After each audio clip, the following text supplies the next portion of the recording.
Siyasətin izahlı lüğəti efirdədir. Qırğızıstan prezidenti Sadır Japarov Azərbaycana işgüzar səfər edəcək. İşgüzar səfərlə rəsmi səfərin fərqi nədir? Sualımızı Siyasi Elmlər üzrə fəlsəfə doktoru, Beynəlxalq Münasibətlərin Təhlili Mərkəzinin baş məsləhətçisi Mətin Məmmədli cavablandırır.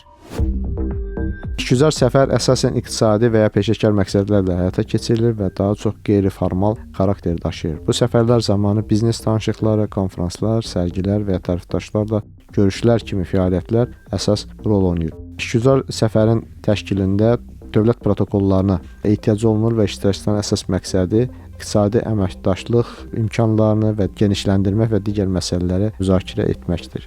Rəsmi səfər isə bir dövlət rəsmisinin başqa bir ölkəyə diplomatik, siyasi və ya strateji məqsədlərlə etdiyi səfərdir. Bu səfərlər tamamilə protokol qaydalarına uyğun həyata keçirilir və burada əsasən dövlət başçıları, hökumət rəsmiləri arasında danışıqlar aparılır. Rəsmi səfərlərdə qarşılama mərasimləri, etimadnamələrin təqdim edilməsi və müxtəlif sənədlərin imzalanması kimi tədbirlər təşkil olunur.